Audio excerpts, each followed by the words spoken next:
에브라임의 요새와 다메섹 나라와 아람의 남은 자가 멸절하여 이스라엘 자손의 영광같이 되리라. 만군의 여호와의 말씀이니라. 예. 이 다메섹에 대한 경고라 하는데, 이 경고가 히브리어의 의미가 무거운 짐이라는 뜻입니다. 다메섹에 대한 심판의 말씀은 무거운 짐이라는 거예요. 하나님의 말씀은 무거운 짐이기 때문에 심각하고 진지하게 받아들여야 합니다. 지금 우리가 듣는 이 말씀은 무겁고 심각하게 진지하게 받아들여야 됩니다. 한 귀로 듣고 한 귀로 이러면 안 되고 무겁고 진지하게 심각하게 들어야 됩니다. 시리아는 이제 아람이라고도 하는 나라인데 이스라엘 북쪽에 있는 이제 나라입니다. 지금 중동에 있는 시리아가 같은 나라예요. 다메섹은 이제 시리아의 수도이고 지금은 다마스커스라고 이제 부르고 있습니다.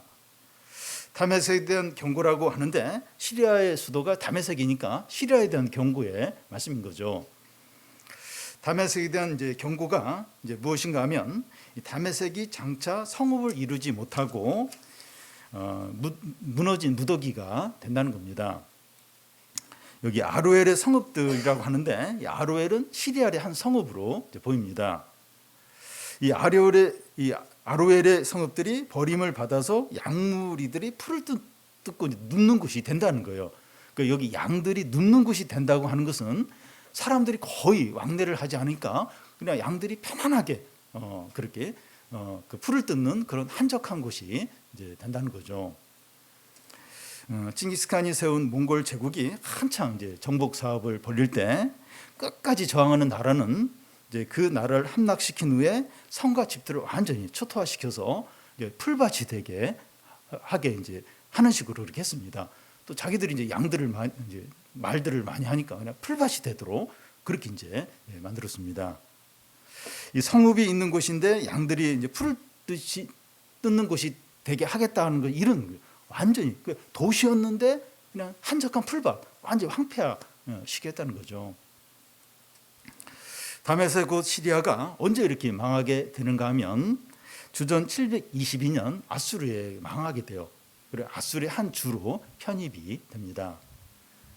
그런데 이 다메섹만 망하는 것이 아니라 같이 망하는 나라가 있어요.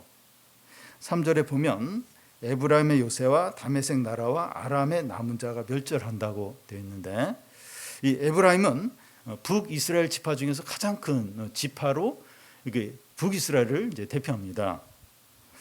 에브라임의 요새가 멸절한다고 하는 것은 북이스라엘이 망하는 것을 말하죠. 왜 북이스라엘과 다메섹이 같이 망하게 됩니까? 그 7장 앞에 그 2절에 보면 이 아람과 에브라임이 동맹을 이제 한 겁니다. 이 아람이나 시리아나 같은 나라예요. 조금 다른 명칭이고 다메섹은 또 이제 시리아의 수도이고 그래서 아람, 시리아, 다메섹 하면 다 이제 같은 한 시리아를 이제 말합니다. 또 그 에브라임은 북이스라엘의 대표니까 뭐 에브라임이라고 하든지 북이스라엘을 하든지 같은 북이스라엘을 이제 가리키는 겁니다. 시리아가 북이스라엘과 동맹을 맺은 이유는 더 북쪽에 있는 강대국 아수르를 이제 이렇게 상대하기 이제 위해서입니다. 한국과 미국과 일본이 중국과 러시아와 북한을 이제 맞서기 위해서 동맹을 맺는 것과 같아요. 그러니까 그 북쪽에 아수르 강한 나라가 있으니까 이 시리아하고 북이스라엘이 딱 동맹을 맺은 겁니다. 근데 그 시리아와 그 북이스라엘이 이제 동맹을 맺고 나서 그 아래쪽에 있는 상대적으로 작은 나라인 유다를 이제 공격을 이제 하는 거예요. 유다의 아하스 왕 때 이제 이런 일이 일어나게 되는데 아하스 왕은 크게 두려워하면서 아수르에 많은 재물을 보내서 이제 도움을 청하게 됩니다. 근데 그 결과 어떻게 되는가 하면 시리아는 주전 732년 아수르에게 완전히 이제 망하게 됩니다. 그리고 북이스라엘은 같은 아수르에게 10년이 지난 722년에 망하게 돼요. 주전은 이제 이렇게 연도가 이렇게 좀 거꾸로 되는 거 아시죠? 732년에 아수르가 망하고 10년 후에 722년에 이제 북이스라엘이 동일한 아수르에게 망하게 됩니다. 그런데 시리아나 북이스라엘의 멸망은 그 3절 이제 끝에 보면 이스라엘 자손의 영광과 같이 되리라 하는데 이게 조롱하는 말입니다. 이스라엘이 하나님께서 부흥을 주실 때는 너무나 강하고 번영하고 유명했지만 이스라엘이 교만해서 하나님이 떠나니까 하나님께서 이제 이스라엘을 버리시는 거예요. 그러니까 한순간에 몰락하고 무너지고 약해져 이제 버리게 되죠. 너무나 큰 차이가 나니까 크게 그 망한 나라를 이제 그 예를 들 때 이스라엘을 예로 드는 거예요. 하나님 막 은혜 주셔서 막 다윗 때나 솔로몬 때나 엄청나게 이제 부강했는데 교만해 우상 숭배하니까 하나님이 버리는 거예요. 그러니까 막 이스라엘이 몰락하고 너무 약해지는 거예요. 그래서 크게 몰락한 나라를 표현할 때 이스라엘을 예를 드는 거예요. 이스라엘 영광과 같아지리라. 이 얘기는 조롱하는 거예요. 아주 수치스러운 예로 이제 이스라엘이 이제 등장을 이제 하는 거죠. 북이스라엘의 멸망을 더 이렇게 좀 자세히 이렇게 살펴보겠습니다. 4절에서 6절까지 한 절씩 교독 읽겠습니다. 그 날에 야곱의 영광이 쇠하고 그의 살찐 몸이 파리하리니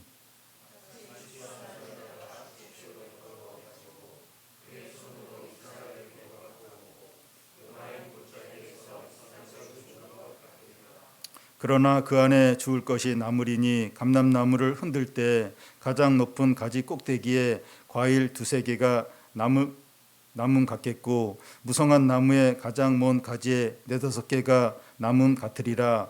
이스라엘의 하나님 여호와의 말씀이니라.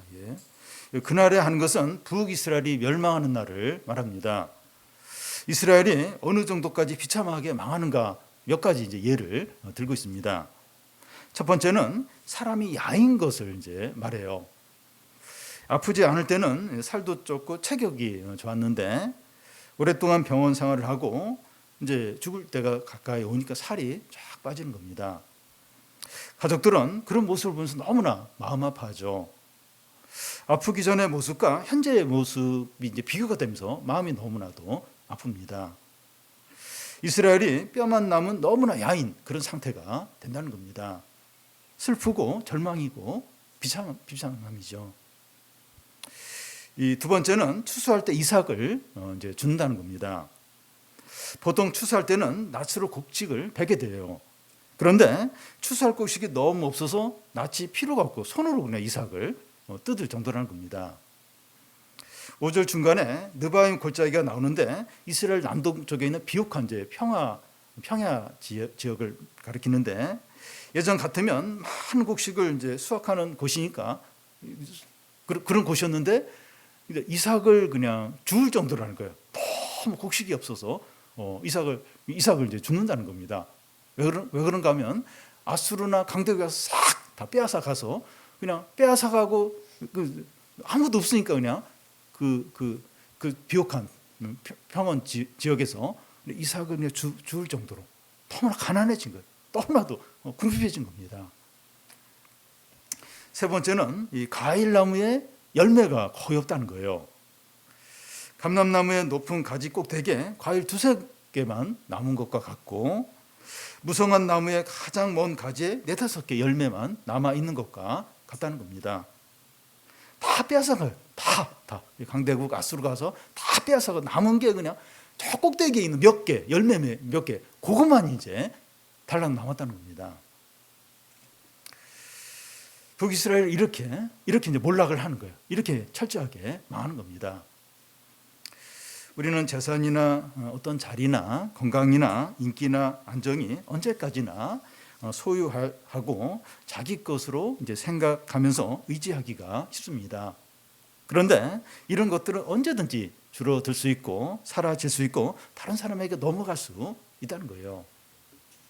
근데 우리는 우리의 소유와 눈에 보이는 것에 집착하고 마음을 빼앗기기가 쉽습니다. 그래서 하나님은 우리가 하나님께 돌아오고 하나님을 찾도록 어려움을 주시거나 소유를 가져가시거나 중요한 것에 문제가 생기게 하시는 겁니다. 하나님께서 이스라엘 백성들의 소유를 빼앗아 가시자 그들에게 변화가 이제 생기는 거예요. 7절과 8절 한 절씩 교독 읽겠습니다. 그날에 사람이 자기를 지으신 이를 바라보겠으며 그의 눈이 이스라엘의 거룩한 일을 뵙겠고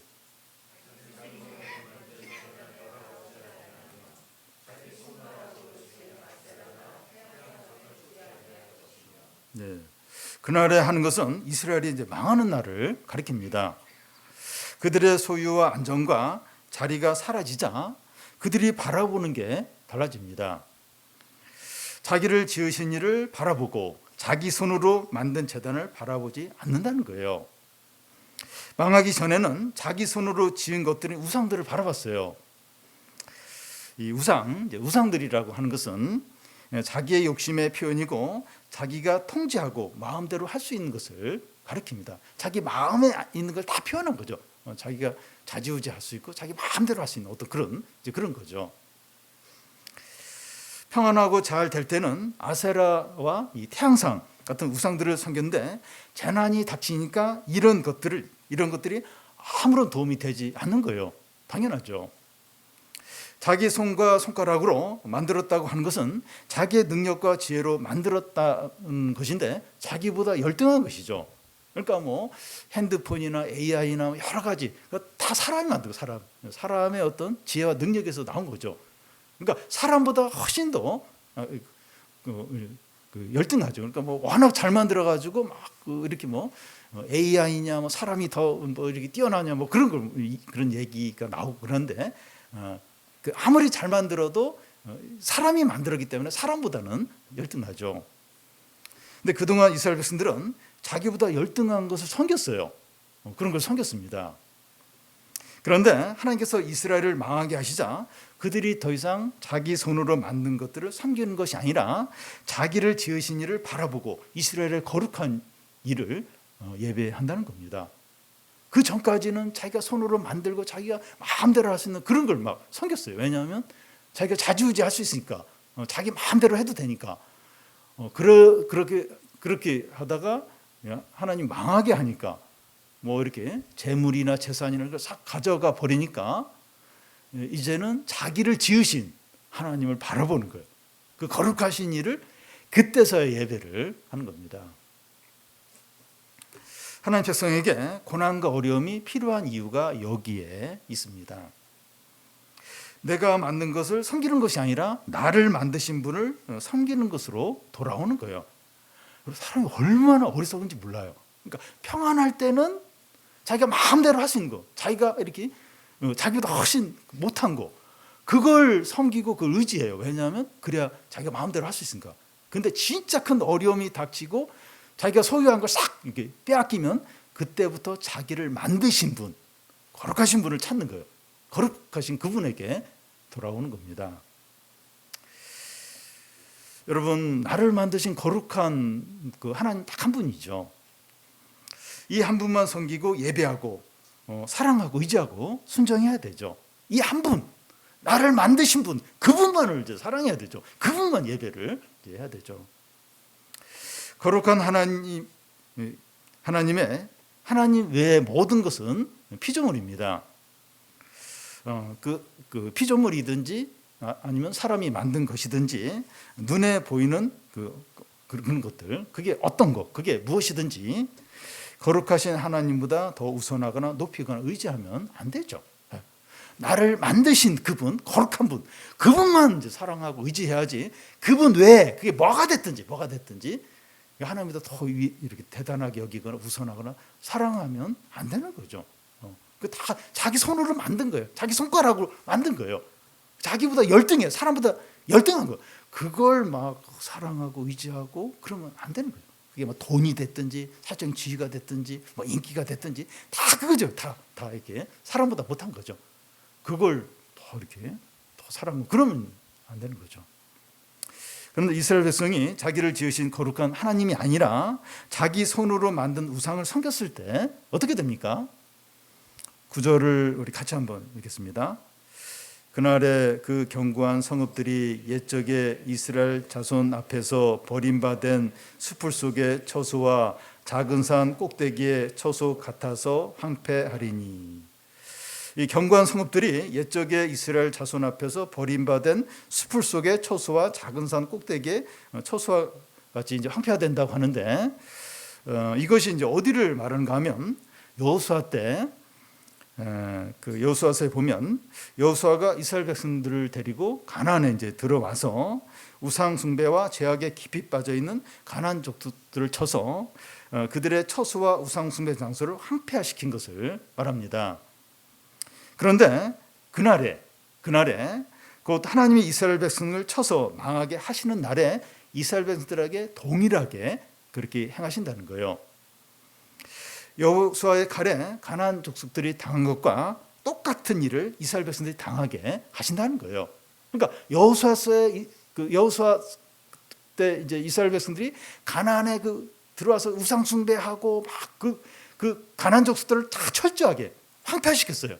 근데 그날에 이스라엘 백성들이 망하게 된 날에 가나안 족속들이 당했던 똑같은 일을 이스라엘 백성들이 당하게 된다는 겁니다. 여러분, 하나님은 사람의 외모를 보시지 않고 중심을 보고 믿음을 보십니다. 믿음이 있는 자는 누구든지 구원하세요. 복을 주시지만 믿음이 없는 자는 누구든지 버리시고 은혜를 베풀지 않으십니다. 신앙 경력이나 성경 지식이나 직분이나 믿음이 좋은 사람과의 친분 관계나 또 봉사를 한 것, 이런 것들 우리의 믿음과 구원에 아무런 영향을 주지 못합니다. 하나님의 자녀가 되는 것은 혈통이나 육정이나 사람의 뜻으로 되지 않고 오직 하나님께로 난 자들이 된다고 했습니다. 주여 주여 하는 자마다 하나님 나라 들어가는 것이 아니라 하나님 아버지의 뜻대로 행하는 자에 들어간다고 했습니다. 우리에게 구원받을 만한 믿음이 있는지 진지하게 무겁게 들어봐야 됩니다. 그러니까 이스라엘 백성들이 그렇게 우상 숭배하고 하나님 떠나니까 가나안 족속들이 망했던 그 똑같은 일을 당한다는 거예요. 그러니까 외적인 어떤 이런 자랑이나 선행이나 어떤 이런 게 아무 의미가 없고 진짜 구원받을 만한 믿음이 있느냐? 그게 이제 결정적이라는 이제 그런 믿음이 있는지 돌아봐야 한다는 겁니다. 이스라엘이 이렇게 망하게 된 이유가 무엇입니까?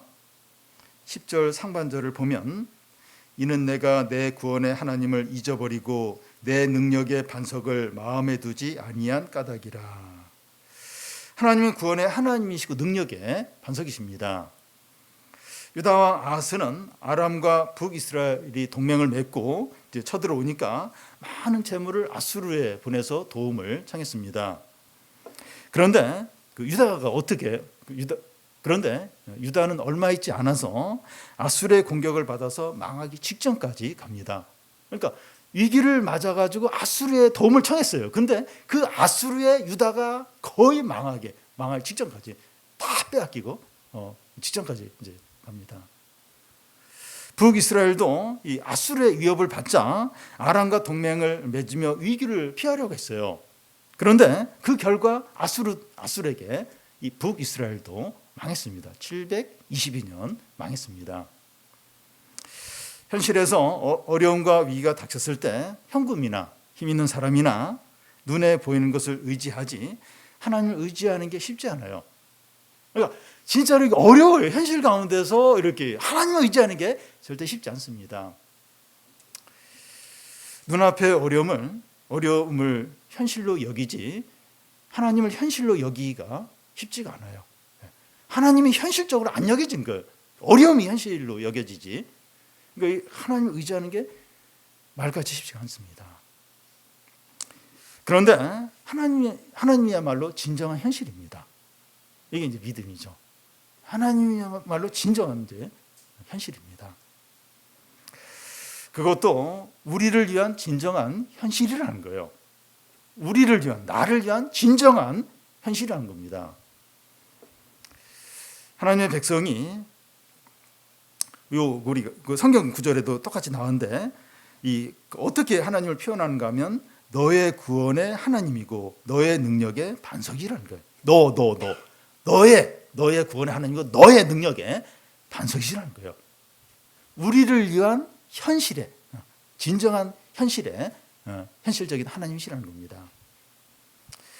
하나님의 백성이 어려움과 위기 가운데 망하는 이유는 어려움 때문이 아니라 너의 구원의 하나님을 잊어버리고 너의 능력의 반석을 마음에 두지 않았기 때문이라는 겁니다. 여러분, 현실 가운데서 하나님을 의지하면 어려움을 겪어요. 고생을 해요. 근데 어려움 때문에 진정으로 망하게 되고 비참하게 되지 않아요. 끝이 진짜 비참하게 망하고 그렇게 되지 않는다는 거예요. 왜냐하면 너의 구원의 하나님이시고 너의 능력의 반석이시기 때문에 그렇다는 겁니다. 이 하나님을 현실의 하나님, 하나님은 우리를 위한 진정한 현실의 하나님으로 여기시기 바랍니다.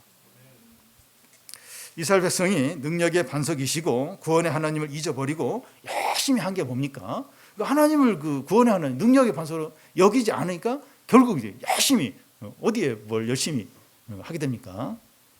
10절 중간부터 11절을 제가 10절 중간을 읽고 여러분이 11절을 읽으시 바랍니다. 그러므로 내가 기뻐하는 나무를 심으며 이방의 나무 가지도 이종하는도다.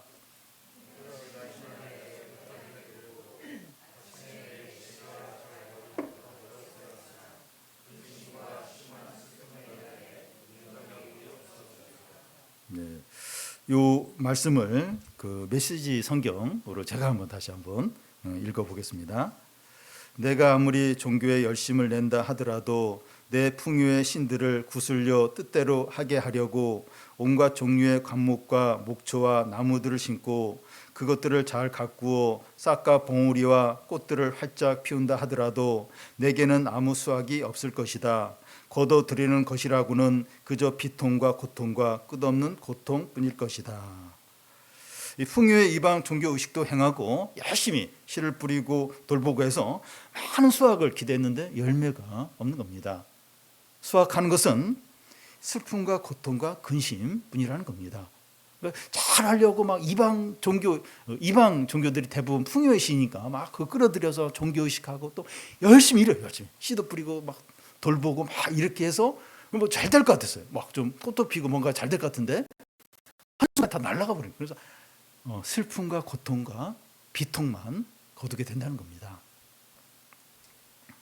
이번에 이제 극한 호우가 이제 내리니까 비닐하우스가 다 잠기고 수박과 채소가 물에 다 잠겨서 버리게 되고 소와 돼지와 닭들도 물에 잠겨서 다 폐사를 했습니다.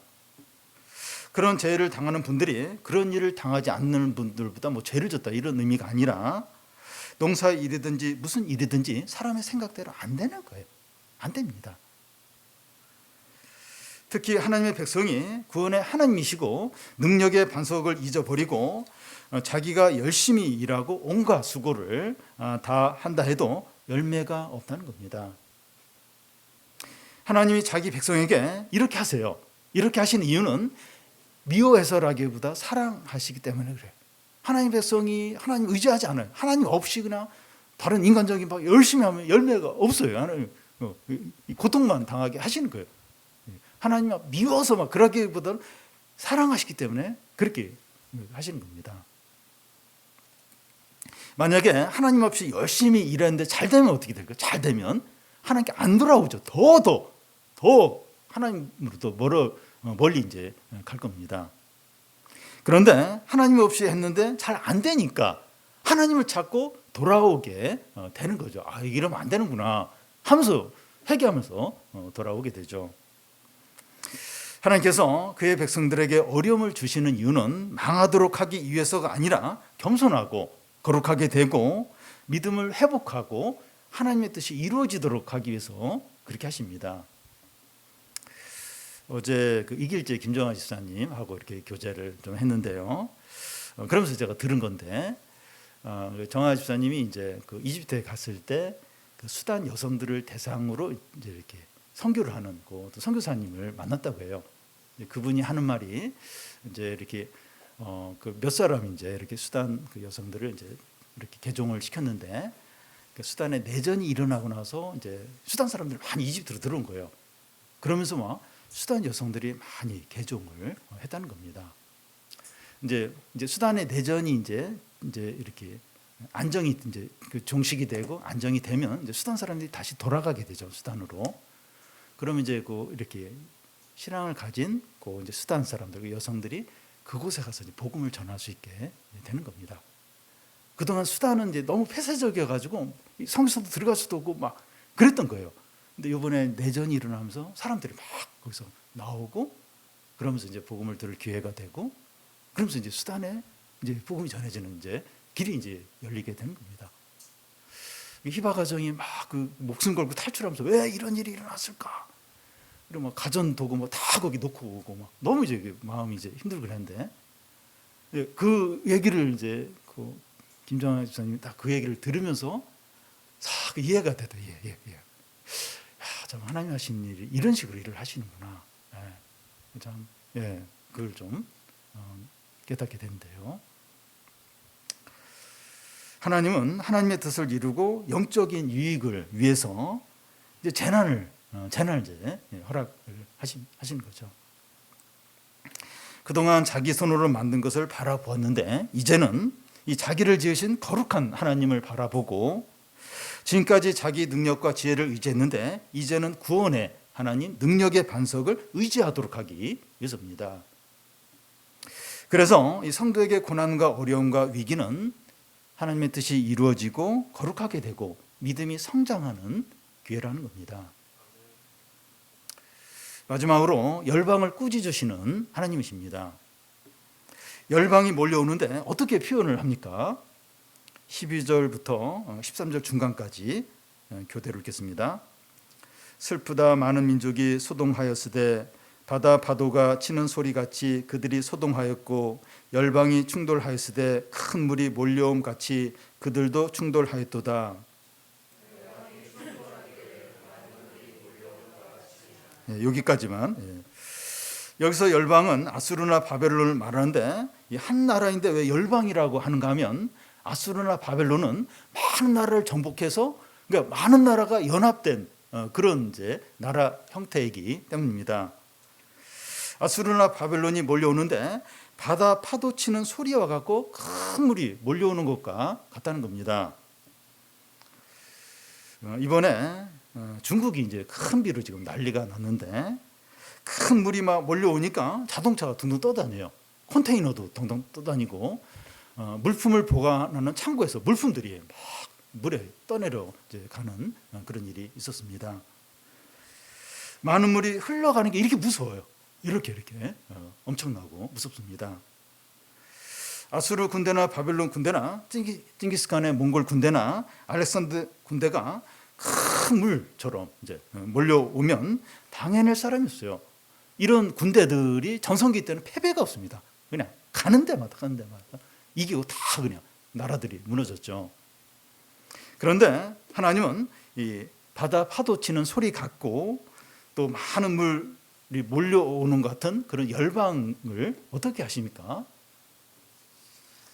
13절 중간에 보면 주께서 그들을 꾸짖으시리니 그들이 멀리 도망함이 산에서 겨가 바람 앞에 흩어진 것 같겠고 폭풍하게 떠드는 티끌 같을 것이라. 하나님께서 그들을 꾸짖으시니까 많은 물처럼 그 열방, 열국들이 막 엄청난 군대 막 몰려오는 그런 어떤 그 나라들, 세력들에 대해서 그들이 멀리 도망가게 하는데 바람에 나는 겨와 같고 폭풍하게 떠드는 티끌 같게 하신다는 겁니다. 마가복음 4장에 보면 예수님과 제자들이 탄 배가 이제 큰 파도와 폭풍을 이제 만나게 되는데 예수님이 잔잔하라, 고요하라 하니까 한순간에 잔잔해졌습니다. 하나님이 날뛰고 힘을 합치는 열방들에도 이렇게 하신다는 거예요. 그 현실 가운데서 그 엄청난 군대, 엄청난 물처럼 몰려오는데 그냥 바람에 나는 겨처럼 폭풍에 떠드는 티끌처럼 그렇게 하신다는 거예요. 그렇게 하나님이 하신다는 겁니다. 14절을 보면 보라 저녁에 두려움을 당하고 아침이 오기 전에 그들이 없어졌나니. 이런 일이 역사적으로 일어났는데 아수르 군대가 예루살렘 성을 이제 포위하고 있었는데 아침에 일어나 보니까 18만 5천 명이 시체로 바뀌었습니다. 저녁에는 두려움을 당하고 아침이 오기 전에 그들이 없어진 거죠. 유다 백성이나 북이스라엘 백성이 현실 가운데서 믿음을 지키는 게 절대 쉽지 않습니다. 그래서 강대국을 의지하고 그러다 보니까 우상들을 이제 섬기게 되고 자기들의 능력과 열심을 의지했습니다. 그러니까 현실 가운데서 진짜 이렇게 믿음을 지키기 어려워요. 그 강한 나라들이 막 연합해서 공격하려고 하고 이런 가운데서 이 믿음을 지키기 어려운 거예요. 그러니까 강대국을 의지하는 거예요. 강대국을 의지하면서 그 강대국의 이제 이렇게 우상을 섬기게 되고, 그러면서 자기 힘과 노력으로 뭔가를 하려고 이제 그렇게 했죠. 그런데 그 결과는 열매가 없어요. 고통과 슬픔뿐이고 모든 것을 잃어버리고 망하는 겁니다. 유다도 그렇고 북이스라엘도 그랬습니다. 하나님이 그들에게 이렇게 하시는 것은 미워하기 때문이 아니라 사랑하시기 때문에 그래요. 그러니까 망했어요. 망했는데 모든 걸 잃어버렸어요. 하나님이 진짜 유다와 북이스라엘 미워서가 아니라 사랑하시기 때문에 그렇게 또 망하게 하신 겁니다. 오늘 우리도 현실 가운데서 믿음을 지키기가 얼마나 어려운지 모릅니다. 얼마나 진짜 어려워. 진짜 어렵습니다. 파도 치는 소리같이 많은 물이 몰려오는 것처럼 어려움과 위기들이 닥쳐오고 있어요. 진짜 쉽지 않아요. 먹고 사는 게 너무 힘들어요. 너무 힘들고, 연로하신 부모님을 모시는 것도 큰 어려움이고, 자녀들의 진로와 취업 문제도 너무 어렵고, 노후 준비는 꿈도 못 꾸고, 그 외의 걱정거리 어려움들이 포우처럼 밀려오는데 그 중에 하나에 빠질 것 같아요. 빠져서 그냥 죽을 것 같은, 망할 것 같은 그런 두려움이 있습니다. 어려움은 현실인데 하나님 이름만 있는 무력한 존재로 여겨지는 겁니다. 현실 가운데서 하나님은 그냥 이름만 있는, 이론에 불과한, 그러니까 무력한 그런 존재로 여겨지는 겁니다. 그래서 하나님 백성이 한 것처럼, 이스라엘 백성들이 한 것처럼 자신의 능력과 노력으로 다 하려고 하고, 눈에 보이는 것이나 힘 있는 사람을 하나님보다 더 의지하려고 합니다. 우리가 이제 자주 그렇게 해요. 우리의 이제 모습이기도 합니다. 만약 우리가 계속 이렇게 산다면, 현실적으로 어려우니까, 신앙생활 어려우니까 우리가 계속 이제 이렇게 하나님보다 더 힘 있는 어떤 사람들, 그리고 우리 자신의 노력과 의지, 거기에 전적으로 의지하고 우리가 계속 만약 그렇게 산다면 어떻게 됩니까? 그 결과는 열매가 없어요. 열매가 없고 슬픔과 고통뿐이고 망하는 겁니다. 우리가 계속 그렇게 산다면 이렇게 될 수밖에 없습니다. 하나님 이렇게 되도록 하세요. 하나님 백성 절대로 그냥 안 놔둔다는 거예요. 그러니까 하나님 멀리하고 막 세상 사랑하고 욕심으로 사는데 잘 되고 돈 잘 벌고 안정하고, 그 사람 버린 겁니다. 그냥 하나님 진짜 떠나서 완전히 그냥 이렇게 망하도록 이제 하시는. 근데 그렇게 하는데 자꾸 어려움이 생기는 거예요. 싹 빼앗기는 거예요. 그건 이제 하나님이 사랑하시는 거죠. 하나님 그렇게 하시는 거예요. 돌아오도록 그렇게 이제 하시는 겁니다. 그런데 이 바다 파도가 치는 소리같이 우리를 낙심시키는 소문들과 사람들의 말이 들려요. 얼마나 그런 말들이, 이렇게 좀 듣는 말들이 얼마나 우리를 낙심시키는지 몰라요. 이 바다 파도 소리 같아요. 너무나. 어떤 말 듣고 와서 막 너무 마음이 힘들고 걱정이 되고, 그러고 많은 물이 몰려오는 것 같은 어려움들이 있어요. 어려움들이 있지만 하나님 앞에서 이런 모든 것들이 어떻습니까? 바람에 나는 겨와 같고 폭풍에 날아가는 티끌과 같다는 거예요. 우리한테 그 소문들이 너무 힘들어요. 너무 마음이 상해요. 너무 낙심이 돼요.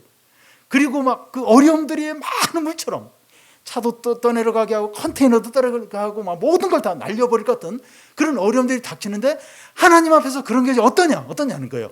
바람에 나는 겨와 같고 폭풍 가운데 떠드는 티끌과 같다는 거예요. 하나님 앞에서는 그렇다는 겁니다. 현실 가운데서 하나님이 진정으로 이렇다는 겁니다. 눈앞에 있는 현실이 그것도 실제예요. 근데 하나님이 진정한 현실이라는 거예요. 하나님이 그 눈앞에 있는 어려움, 닥치는 그 어려움 앞에서 하나님이 진정으로 이런 존재라는 겁니다. 하나님은 어렵고 절망적인 현실 가운데서 우리의 구원이시고 능력의 반석이십니다. 우리에게 닥친 어려움과 위기는 망하도록 주신 것이 아니라, 꼭 기억을 해야 돼요. 망하도록 진짜 망하게 하려면 어려움 안 줘요. 그냥 이렇게 잘 먹고 잘 되고 진정으로 망하도록 그렇게 내버려 두신다는. 근데 우리에게 좀 이렇게 자꾸 어려움이 생기고 이런 것들은 망하도록 주신 것이 아니라 하나님의 뜻이 이루어지고 우리가 겸손해지고 거룩하게 되고 믿음을 회복하도록 주신 줄로 알고, 참 우리가 좀 하나님을 전심으로 찾고 의지하고, 그래서 좀 하나님의 선한 뜻이 이루어지고 또 풍성한 은혜를 경험하는 성도들이 되시기를 바랍니다.